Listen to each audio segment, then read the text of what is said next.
Depuis des décennies au Maroc, la place Djema El Fna de Marrakech est le théâtre d'étranges exhibitions. Du lever au coucher du soleil, une poignée d'hommes défient les reptiles les plus dangereux du monde, pour la plupart mortels, sous le regard ébahi des badauds. Abdallah est un Aïssaoui, mais défier les vipères et les cobras n'est pas son seul pouvoir. De l'autre côté du miroir, loin du folklore des charmeurs de serpents, Abdallah nous ouvre les portes d'un monde étrange et fascinant.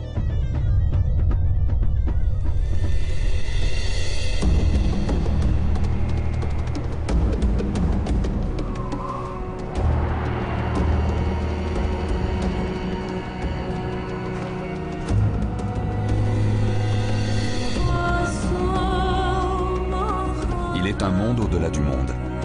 Un monde qui apaise, soigne et guérit.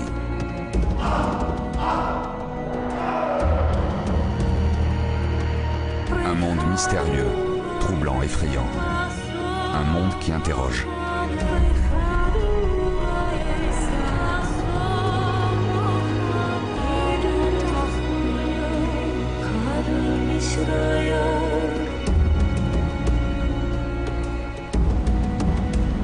Il est un monde qui défie le désordre, un monde qui défie la mort.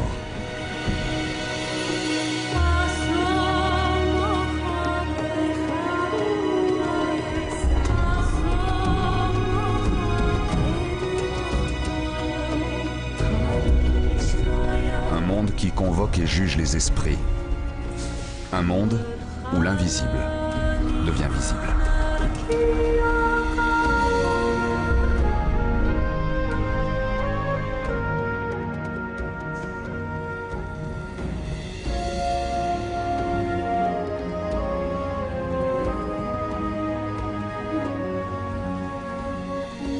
Loin des tumultes de Marrakech, voici Abdallah, le chaman.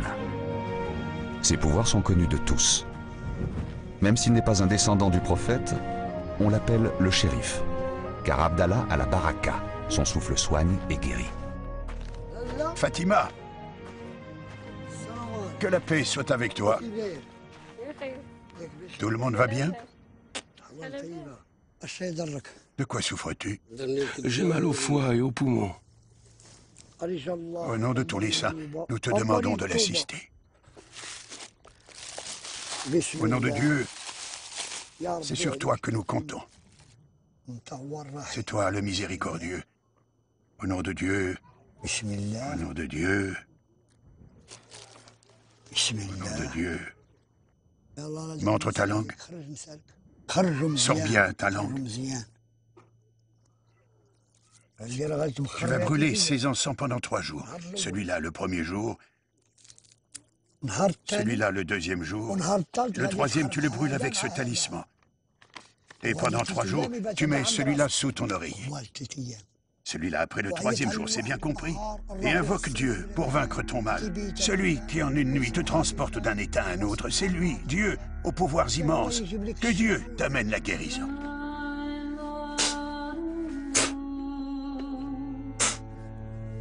Oh, ces pauvres yeux. Voyez comme ils sont.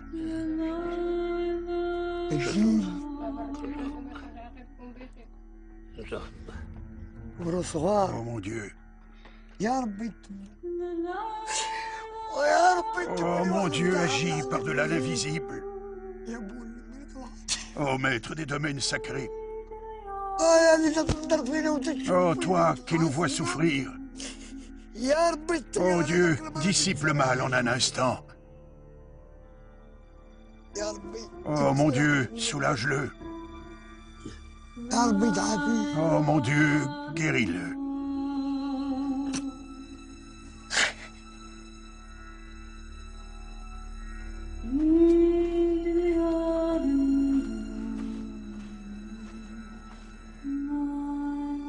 Comme le dit Fatima, il faut toujours faire ce qui est à faire et y croire. Et surtout ne jamais regretter de l'avoir fait. Ce soir, elle va prier et veillera sur son mari, comme chaque soir. Bonjour père, tu vas bien? Sois le bienvenu.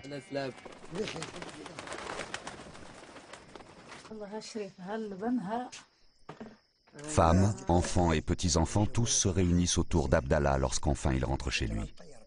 Tous écoutent les récits du mystique, buvant chacune de ses paroles, comme l'arbre se nourrit de sa sève. Vous voulez savoir ce qu'est un chaman, un Aïssaoui? Initialement, il l'est de par ses ancêtres. Vous avez compris? De par ses ancêtres. Ils sont Aïssawa par filiation. C'est comme si on disait qu'un chanteur ne pouvait pas s'empêcher de chanter, comme un artiste dévoré par son art.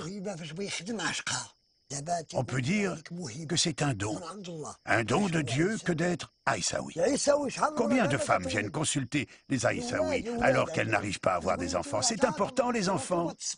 Jaji, elle accouche. Heureuse de la réussite, elle donne le nom de l'homme saint invoqué à son enfant dès le début de sa grossesse. Cette femme guérie offrira des animaux en sacrifice, c'est ça, le chaman. Un chaman, ce n'est pas le premier charlatan venu. Attention, comprenez que depuis les temps anciens, le chaman existe.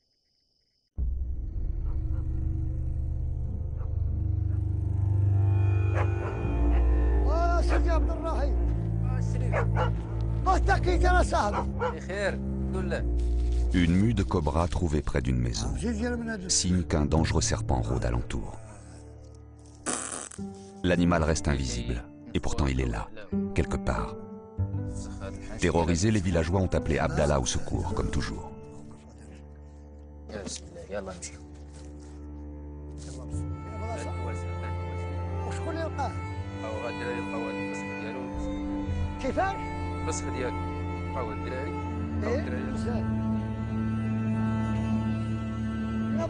Aïssaoui et chaman, par ses pouvoirs, Abdallah ne craint pas le venin du cobra.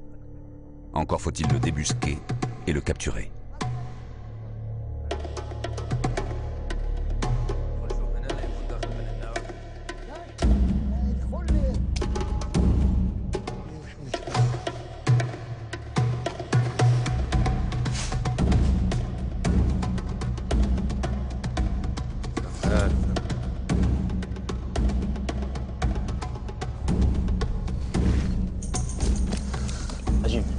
Viens par là, il est là. Il est là.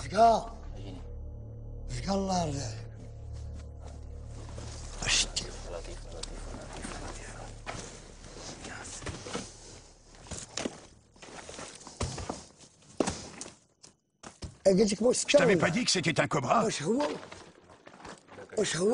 lui ou pas? Ça, c'est un cobra. Ah!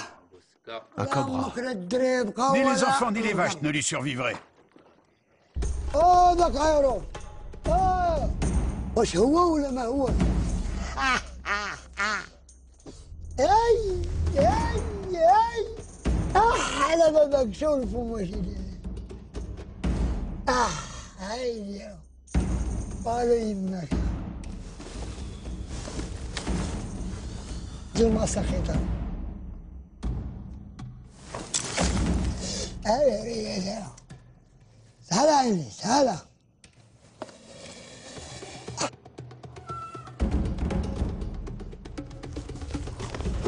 أقول أولي يطلقت عليك. Eh ben mon petit gars, tu veux voir mes cheveux? Tu me cherches là, hein? Pour qui tu te prends? Ah, cette gueule de la mort.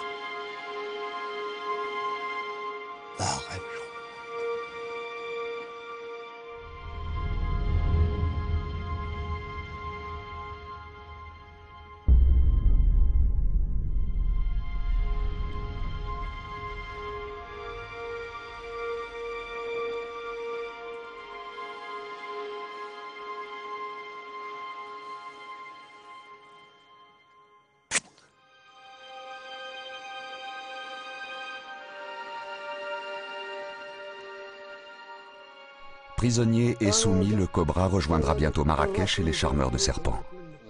Symbole des esprits malfaisants, il a fait irruption dans le monde des hommes, troublant l'ordre public. Mais Abdallah a su le dompter. Il s'en est même amusé un instant. Face aux esprits du mal, le chaman communique, instaure le dialogue et négocie. Le chaman est d'abord celui qui est habité par les esprits. Le chaman a beaucoup de tourments. Et parmi eux, la possession.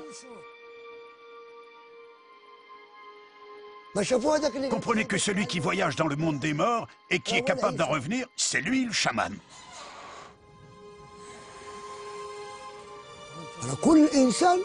Chaque être humain est suivi par son propre démon. Quand il le combat, quand il le contrarie, l'homme sait que c'est pour une mauvaise raison. L'esprit guide la conscience de l'homme. Comme on traîne un âne avec une longe. Il fait tout ce que le diable lui demande de faire. Il le saisit et il l'emmène par là. Par là, par là.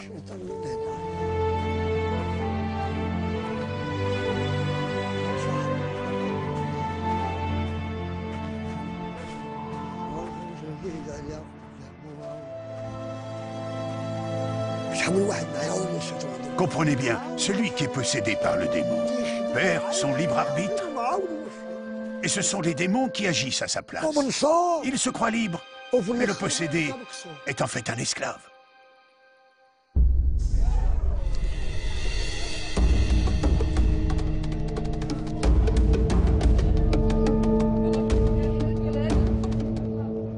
Les esprits sont partout. Ils peuvent frapper les hommes n'importe quand, n'importe où.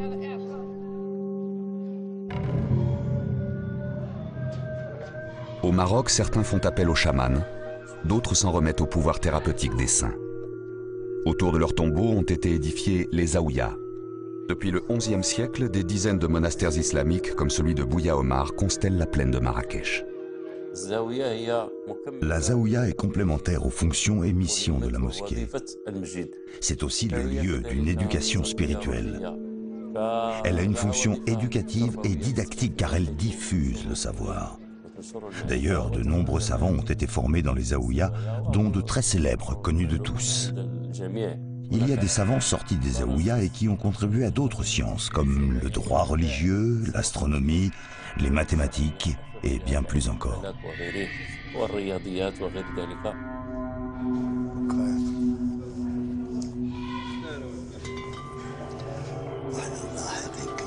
Abdallah est ici chez lui. Membre de la confrérie des Aïssawa, il vient toujours prier le saint Bouya Omar. Comme lui, les pèlerins y viennent en grand nombre, attirés par le pouvoir du saint guérisseur. La réputation de Bouya Omar est reconnue dans tout le Maroc. Et même dans tous les pays arabes.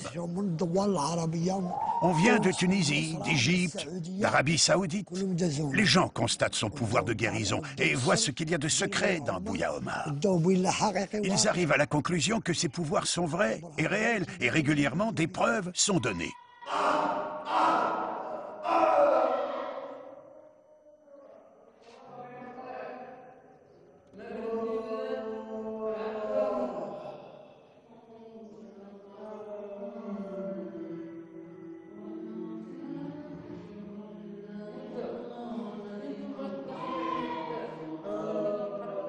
Le plus dangereux, c'est celui qu'on appelle le voilé. Il met le feu dans le corps de l'homme. Il arrive voilé, on ne peut pas voir son visage. Il allume le feu dans le corps de la personne sans que la victime ne s'en rende compte. Le djinn provoque des évanouissements. Et c'est alors qu'un religieux peut détecter la présence des esprits. Qu'il soit victime de sorcellerie, qu'il soit possédé, obsédé sexuel ou drogué, tous viennent chercher la guérison ici.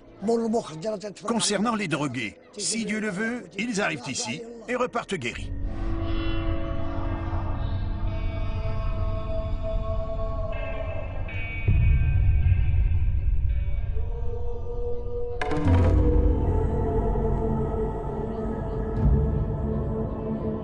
Des jours, des mois, peut-être des années. À Bouya Omar, chacun tente de découvrir l'esprit qui le tourmente, espère la guérison. Les djinns existent, même si on vous dit le contraire, ça existe. Qu'il s'agisse des djinns ou de la sorcellerie, ça existe. Nous-mêmes, nous pensions que ce n'était que des mensonges. Mais nous avons pu constater que tout ça est vrai. Je me posais des questions sur Bouya Omar. J'étais en quête de réponses, comme vous, je suppose. Nos anciens nous disaient que Bouya Omar a le pouvoir de guérir les simplets, les simples d'esprit, les malades mentaux, ceux pour lesquels le médecin n'a rien pu faire. On les emmène ici et la guérison se fait par la volonté de Dieu. Quand je suis venue pour la première fois, j'ai ressenti une paix intérieure.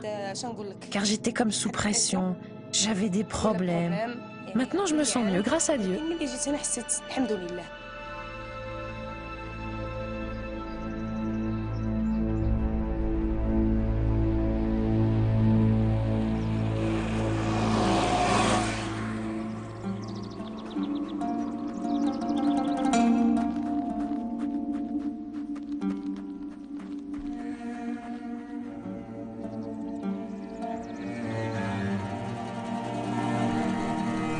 Abdel Kamel était chauffeur de taxi.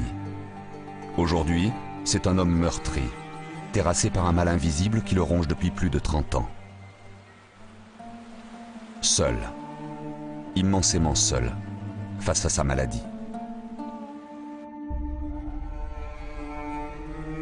Pour espérer guérir, Abdel Kamel a choisi de séjourner au tombeau du Saint des Saints, Sidi Ahral et sa zaouïa, à quelques kilomètres de Bouya Omar. Je suis tombé malade à l'âge de 19 ans. J'ai perdu mon grand frère, mon père, ma mère. J'ai perdu à peu près 5 personnes. J'ai eu un choc comme un choc et je suis tombé malade.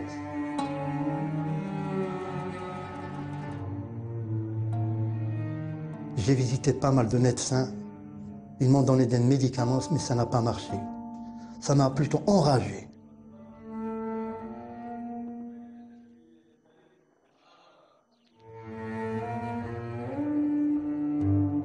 La médecine moderne, je pense que ça peut servir à autres maladies, mais pas aux maladies spirituelles ou psychiques.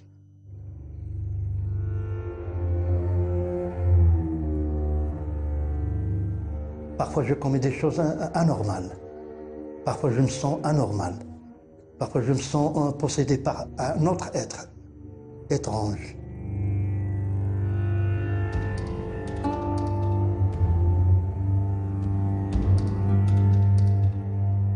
Il est invisible, tu ne peux pas le voir. Tu le ressens. Parfois, il te donne le sommeil, parfois, il t'enlève le sommeil.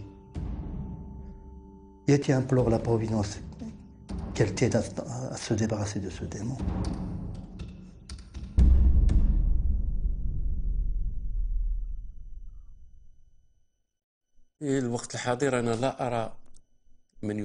Actuellement, je ne vois personne préférer les lieux saints à la médecine moderne. Ils ne recourent à ces espaces qu'après avoir épuisé toutes les possibilités de la médecine moderne, après des visites répétées chez des médecins et des spécialistes. Le malade est ainsi. Il est toujours à la recherche de son remède, de sa guérison. Lorsqu'il entend parler d'un remède, il est naturel qu'il se dirige vers ce remède, car c'est la nécessité de guérison qui le pousse.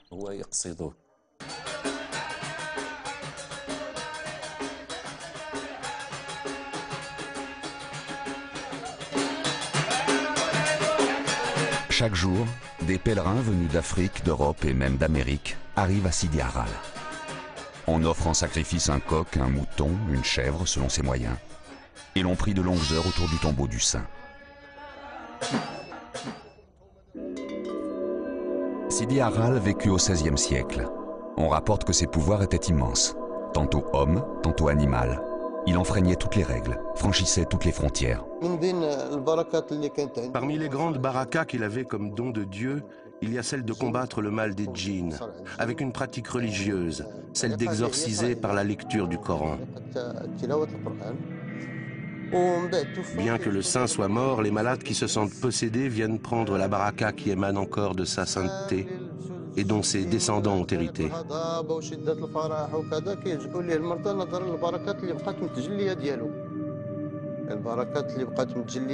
C'est un héritage transmis de père en fils et qui demeure dans le lieu où l'on se trouve actuellement.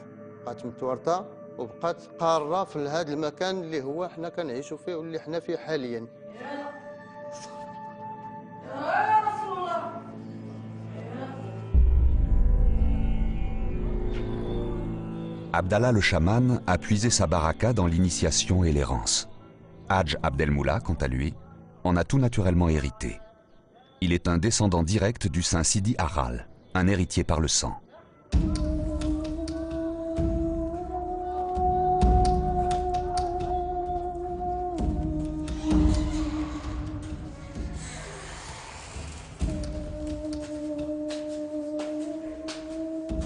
Voilà 3 jours qu'Abdelkamel est arrivé à la Zaouïa de Sidi Harral. Son chemin vers la guérison le conduit aujourd'hui auprès d'Abdelmoula. Investi, dit-on, de pouvoir surnaturel, le descendant du saint propose une thérapie par les prières et la transe. Tu as été victime de sorcellerie? D'un djinn? Du mauvais œil? Je pense qu'il s'agit de possession, comme une sorte de maladie psychique. Tu vois des choses en rêve? Non. Mais à chaque fois que ça me prend, je viens visiter la Zaouïa. Donc, ta maladie, c'est comme si tu te retrouvais tout nu, sans djellaba et habillé en jean. Oui, on peut dire ça, oui. Merci beaucoup. Sois le bienvenu. Merci.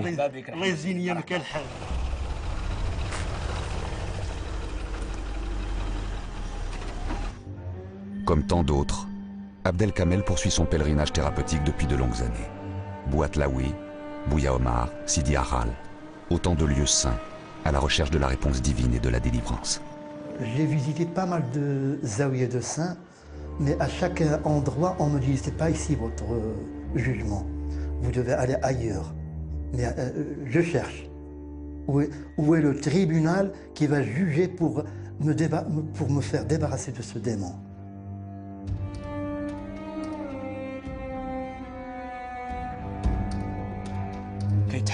Dans le tribunal spirituel, le patient est d'abord devant la barre des accusés. Le saint lui ordonne de séjourner une période déterminée dans le mausolée, des jours, 1 mois, 1 année. Le temps qu'il faut pour maîtriser ce démon. Je peux être guéri d'ici la nuit, je partirai le matin. Je peux être guéri d'ici 1 mois ou d'1 an. Ça dépend. Ça dépend du jugement.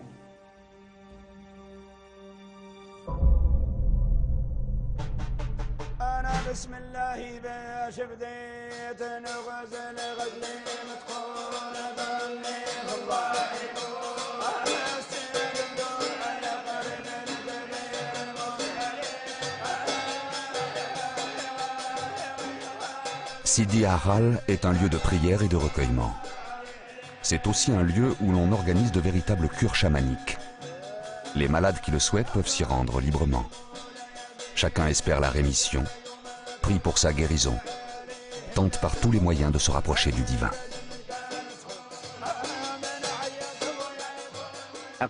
En vérité, nous soignons par une thérapie collective. Pour soigner, nous organisons des cérémonies, des chants soufis accompagnés de musique qui invoquent Dieu. Des cérémonies dans lesquelles nous invoquons Dieu et le malade guérit. Nous le plaçons au centre de notre groupe, nous prions pour lui, nous invoquons un nom particulier de Dieu, le possédé perd connaissance, puis nous le remettons au centre du groupe. Nous pratiquons un rituel spécifique, enfin nous prions encore avec lui et ce malade guérit.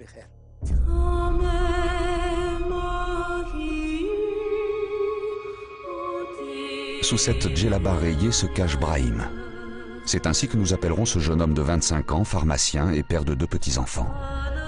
Par pudeur ou par peur, Brahim ne souhaite pas dévoiler son visage. Ce soir, Hadj Abdelmoula et quelques initiés se sont réunis pour le soigner. Quand un malade vient nous voir, on organise la cérémonie Al-Adra. Et c'est à ce moment qu'on sait qu'il va guérir, soit avec le rituel de la cérémonie, soit avec le procédé de la bouilloire. Si celui qui l'a possédé est fait de feu, on guérira le malade avec la bouilloire.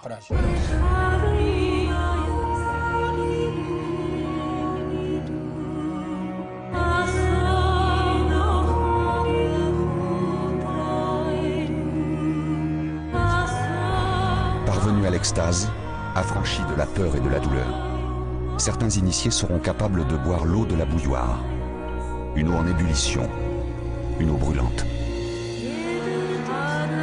À peine versée dans la bouche, ils peuvent refroidir cette eau instantanément et la recracher au visage des malades. Investis du pouvoir suprême, ils vont faire circuler par la salive la baraka du saint.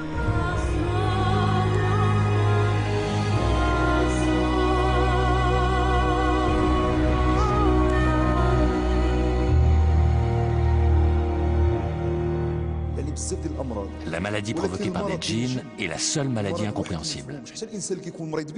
Même celui qui en est atteint n'arrive pas à comprendre, car le djinn trouve sa demeure dans l'esprit de l'individu. Le démon ne circule pas comme le sang dans le corps d'un homme. Ce sont les paroles de Dieu dans le Coran. C'est une chose qu'on ne peut voir à l'œil nu, mais selon les paroles de Dieu, ces choses existent. Les démons marchent à côté de nous. Ils sont même à côté de nous maintenant.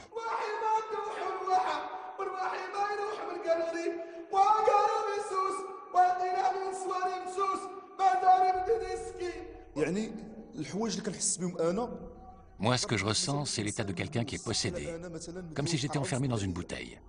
Ce n'est pas une vraie bouteille, mais c'est le sentiment que j'ai. C'est ce sentiment qui guide tout. C'est comme une force qui nourrit une peur, malgré le malade. Contrairement au malade psychique, quand celui-ci a peur du noir, il allume la lumière et la phobie disparaît. Alors que le malade du djinn a autant peur dans l'obscurité que dans la lumière.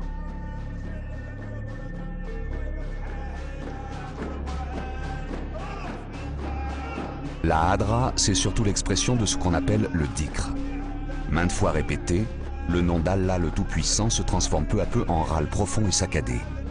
Un appel aux esprits, au monde caché, qui caractérise l'appel du chaman. Et cela partout dans le monde, sans distinction de langue ni de religion. Ainsi surgit au grand jour, pour les non-initiés, la quintessence même du rite chamanique.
S'il y parvient, Brahim fera monter en lui une multitude d'émotions. De cet état naîtront des rêves, des intuitions, des visions. Ainsi exprimés, les sentiments les plus enfouis pourront se libérer, guidant peu à peu le malade sur le chemin de la guérison. Quand je me rends ici, je ressens une guérison quasi totale. Et malgré ma crainte de rechuter, je demeure optimiste quant à ma guérison définitive.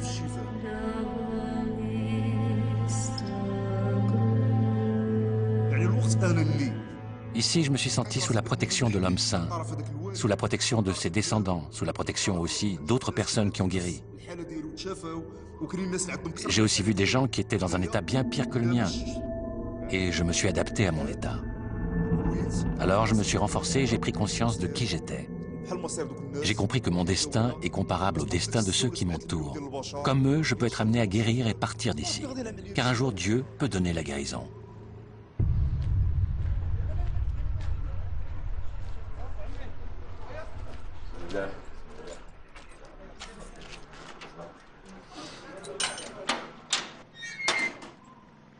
Cette guérison, Abdel Razaki l'attendait depuis longtemps. Et puis un jour, elle est enfin arrivée. Depuis, il vit à Sidi Harral. Il s'est marié, a construit une maison. Il a même ouvert une boutique. Ne dites jamais à Abdel Razaki que le culte des esprits est synonyme de charlatanisme. Son scepticisme d'antan a disparu. Il est aujourd'hui un fervent convaincu. Comment dire? Ce qui m'est arrivé relève d'un des miracles que Dieu peut réaliser. Moi, j'ai été ensorcelé et j'ai été affecté par les djinns et par la magie. J'ai été malade pendant 7 années sans sortir, sans me lever, sans manger, hormis une faible quantité, essentiellement des produits laitiers. Puis j'ai rencontré la guérison par les mains de Dieu et celle de cet homme saint que je classe après Dieu. Parce que cet homme saint m'est apparu en rêve et m'a montré le remède que je devais utiliser.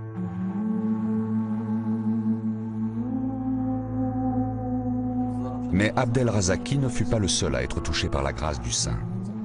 Zahra Boumkim a cru mourir, elle aussi, terrassée par les djinns. La plupart des Marocains ne croient pas aux esprits, n'en parlent jamais.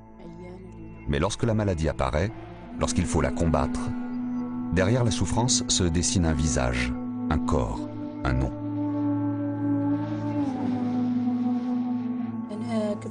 Je restais à la maison, j'étais malade. Je tombais par terre, j'étais prise de crise. On me lisait des passages du Coran et les hommes autour de moi demandaient aux djinns de leur parler. Ils ne me demandaient pas à moi de leur parler, mais aux djinns qui étaient en moi de dialoguer avec eux. Un homme saint m'apparaissait en rêve et me disait « Nous avons repéré ton djinn, il nous a été visible dans une image négative. » Puis la seconde nuit, j'ai rêvé à nouveau et le saint m'a montré celui qui allait devenir mon mari. Il m'a aussi annoncé qu'après mon mariage, j'aurais une fille avec lui que je prénommerais Fatma Azara. L'homme saint m'avait prédit cela avant même que je me marie. J'en ai fait part à mes parents et ils ont accepté le mariage. Donc notre mariage visait à éloigner les possédants. C'est-à-dire que c'était un remède pour nous deux. Nous avons été mariés pour que nous soyons libérés de nos djinns. C'est comme ça que les hommes saints indiquent une union entre deux personnes. Après, il y a toujours des gens pour dire que ça n'existe pas. Ah si, les djinns, les visions et les hommes saints existent. Il y a toujours des démons qui ne vous veulent pas du bien. Nous ne manquons jamais une prière de l'aube. Maintenant, nous voilà mariés depuis 20 ans et nous ne ratons jamais une prière. Les esprits ont choisi de vivre dans les endroits désertés par les hommes.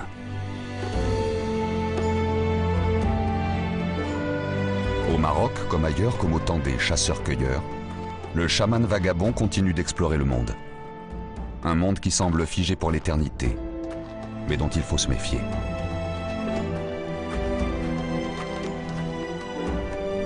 Effleurant de sa serpe les rochers et les pierres, derrière l'ordre apparent, Abdallah entrevoit pourtant le désordre. Il tourne, creuse et fouille. Il sent sa présence.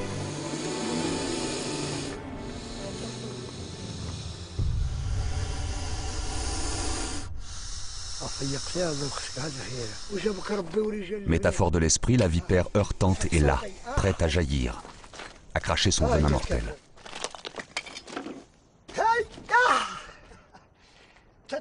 Ah, tu te défends. Tu veux te rapprocher de moi? Ah, tu te défends? Défends-toi. Viens par là. Viens par là. Viens par ici. Espèce de mécréante. C'est le jugement qui s'est abattu sur toi. Le jugement de la maison de Tassaout, des gens des cérémonies et du repentir.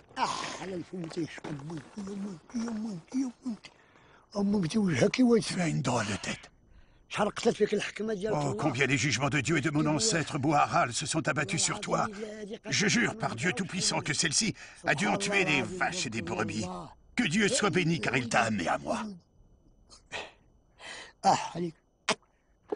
Voilà ta maison, c'est là que tu habiteras. Entre à l'intérieur. Entre. Entre, c'est ta maison. Entre, vaut rien. Tu t'énerves? Entre, c'est le jugement qui s'est abattu sur toi, le jugement de Dieu et de Sidi Haral. Je jure par Dieu que ce jugement vient des Tassaout et que tu m'étais destiné. Ainsi soit-il. Merci à Dieu.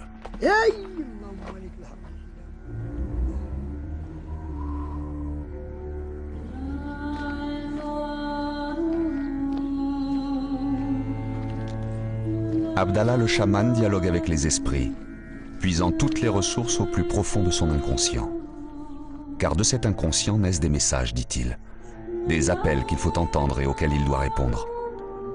Il n'a d'autre choix que de soigner les gens qui souffrent.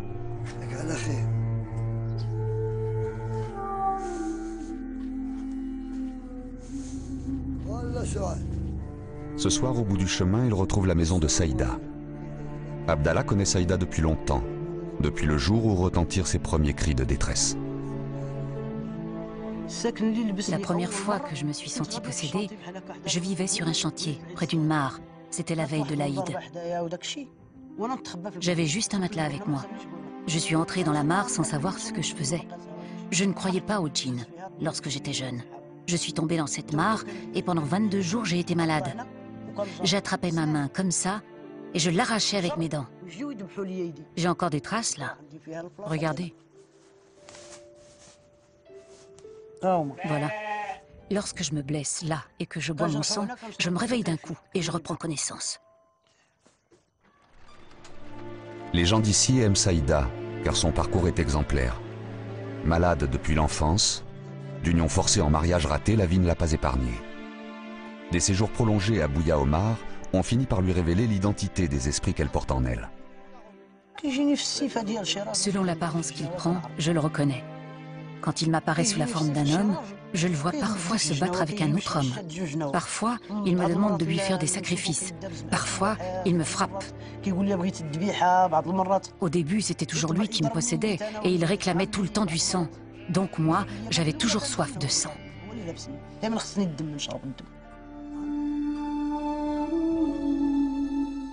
Pour Saïda, survivre au quotidien, c'est accepter de vivre avec les djinns, les esprits qui la tourmentent. Elle sait aujourd'hui qu'une alliance entre deux mondes est possible. Je te le dis, tu seras la bienvenue lors de la Lila. D'accord. Tu y refroidiras tes esprits. Tu entreras en transe. Tu pourras entretenir ta transe dans la Zaouïa. Tu pourras faire ce travail de dialogue. Et si Dieu le veut, cela aboutira à la guérison et au remède. Et j'irai mieux. Oui, ainsi tu retourneras chez toi, il n'y a pas de doute. Nous implorons la Zaouïa et cet arbre et nous implorerons la Qibla. Tu verras que cette lila, cette transe et cette cérémonie seront la cause de ton retour dans ta maison avec tes filles. Si Saïda a su nouer un dialogue avec les esprits, pour d'autres malades, en revanche, la cause semble entendue. Possédés par les plus dangereux des djinns, leur espoir de guérison s'évanouit dans le chaos et les cris. Il y a des personnes qui sont atteintes depuis longtemps, comme ceux qui se trouvent à Bouya Omar, qu'on peut appeler les condamnés. Ceux-là sont toujours enchaînés.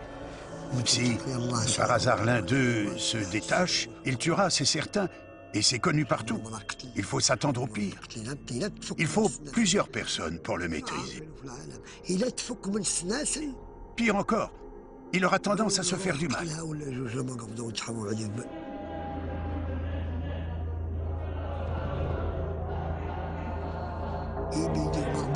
Cependant, par la volonté de Dieu, il peut éventuellement guérir.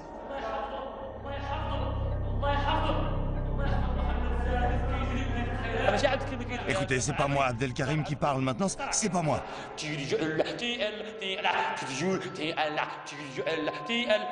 Mais c'est le djinn, c'est lui qui parle. Comment?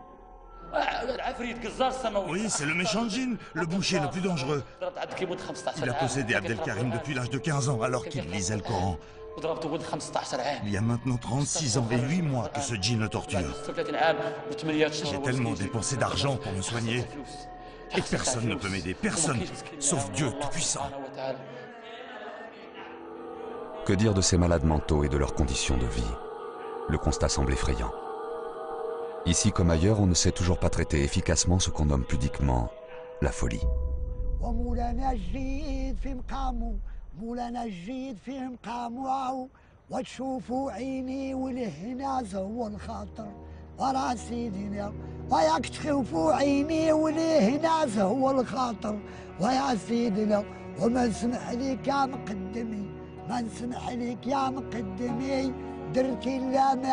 Ici, on dit qu'il ne faut jamais ramasser de cailloux, car chacun d'eux est porteur d'un esprit. Alors face au mal-être, au tourment ou à la maladie, on fait appel au pouvoir surnaturel du chaman. On peut aussi s'en remettre à la baraka des saints, attendre leur jugement pour être délivré du mal. Alors il est légitime de s'interroger, pourquoi le chaman, néo-paléolithique, continue à apaiser, à déchiffrer le déséquilibre qui frappe les hommes? Pourquoi est-il capable de renouer, par la salive, par la prière ou par le talisman, l'harmonie entre le corps et l'esprit?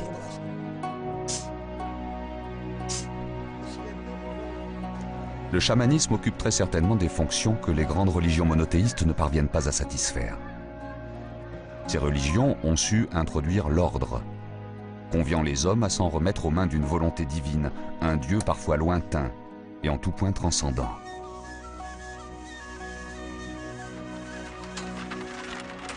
Face à cela, certains se demandent, et moi dans tout ça?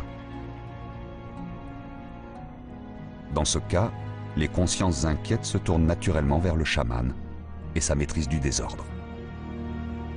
Par ces pratiques, les hommes entrevoient l'espoir d'un bénéfice immédiat, l'espoir d'une guérison. Pour celui qui est possédé, il faut qu'on sache qui l'a frappé.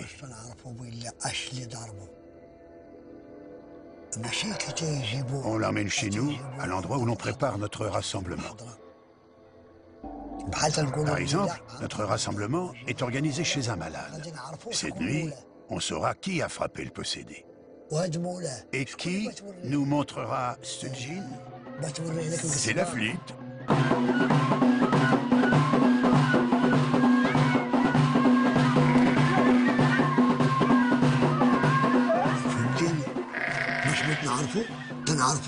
Comment reconnaît-on ces esprits?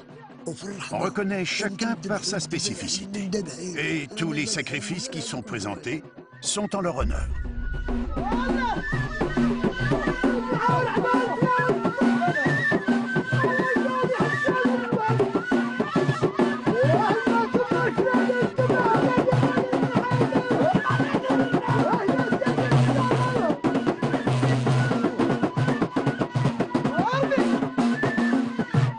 À la différence de la Hadra, ainsi commence la Lila, au son des flûtes et des bendirs. Lentement, Saïda apprend à se familiariser avec les entités qui sont en elle, à nouer un dialogue avec elles. Alors, seulement, elle franchira l'abîme, passant de l'état de possédé frappé par les esprits à celui d'illuminé. Investie par l'esprit, Saïda se met à parler. Elle laisse échapper des intuitions, des prophéties, une parole inspirée que les hommes vont écouter. En fait, quand j'entends les flûtes, mon cœur et mon corps subissent une sorte de tonnerre. Mon esprit s'en va. Où il est, Dieu seul le sait. Mais en tout cas, je perds la raison. Moi, j'entre en transe. Je ne suis pas en état d'évanouissement dans ces moments-là. J'entre dans la transe des hommes saints de Jilala.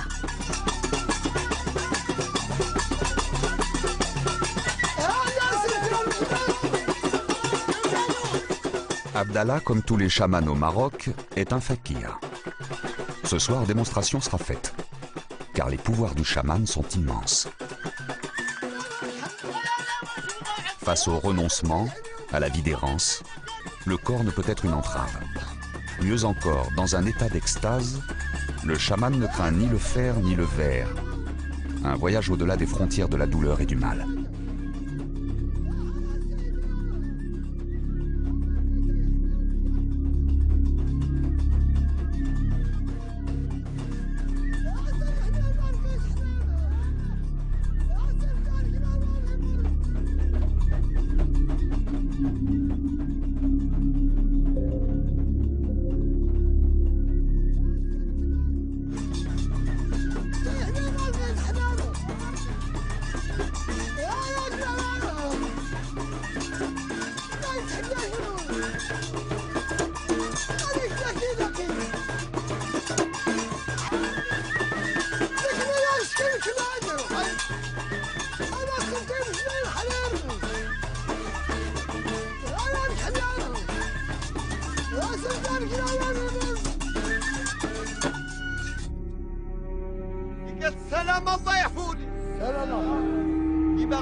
Abdeltif est un être à part.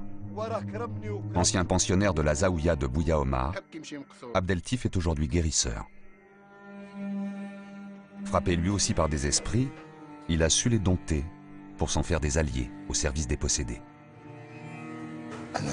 Le djinn existe, c'est une évidence. Moi-même, je suis possédé par un djinn. Mais moi, je peux m'en passer. Je peux m'en passer, je ne l'invoque jamais. J'ai recherché les vertus de l'affect qui me manquaient et ce sont elles qui m'ont guéri. Voilà la raison pour laquelle je soigne les gens avec ce qui m'a soigné. Disons plutôt que j'y contribue, car seul Dieu guérit les êtres. J'avais des problèmes liés à l'affection et à la tendresse. Et là où manque l'affection et la tendresse, je ressens le besoin d'agir. Je sublime la tendresse et l'affection. Mais beaucoup de gens n'ont pas de place pour elles.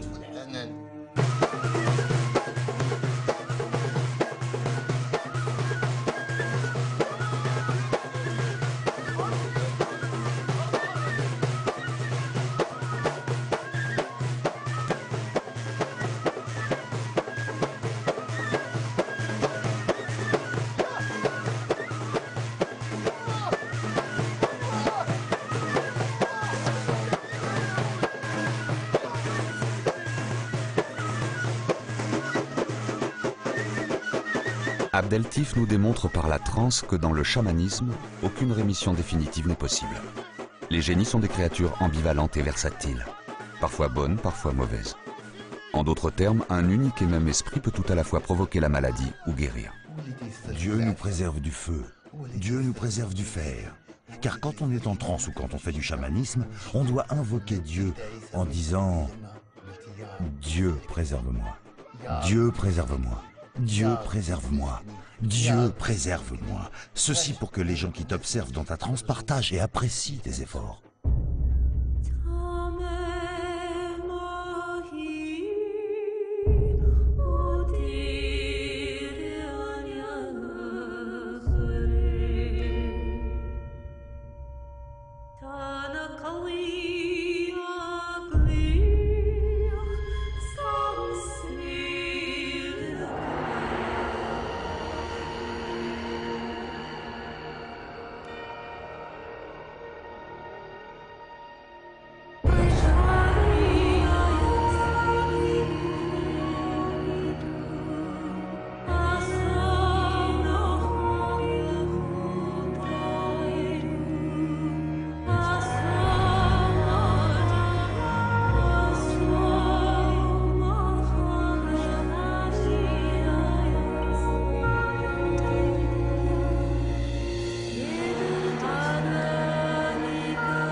Brusquement, Saïda lâche prise, laissant monter l'esprit qui est en elle.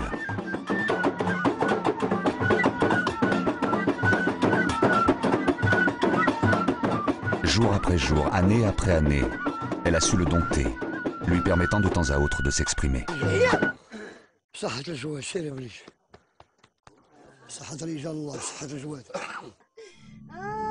À l'image du chaman contraint de guérir les hommes, Saïda devra nourrir jusqu'à sa mort les esprits qui la possèdent.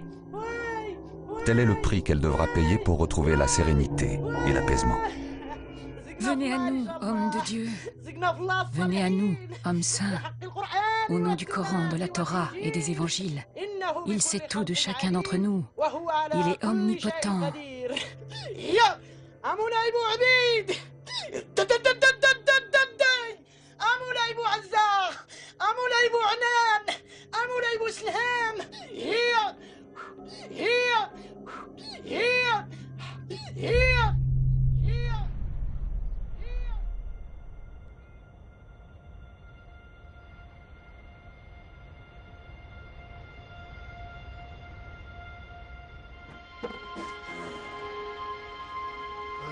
Au nom des hommes de Dieu, j'espère que cette cérémonie t'apportera la baraka. Que Dieu t'entende.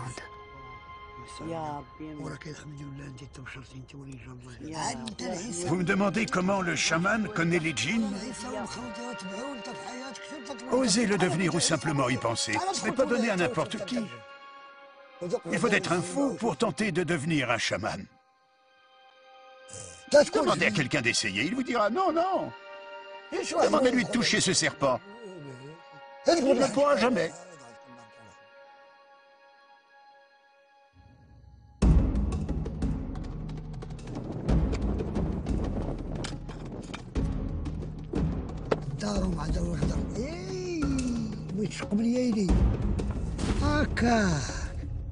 Les chamans du Maroc nous ont ouvert les portes de l'invisible et des esprits. Ils sont en quelque sorte les maîtres du désordre.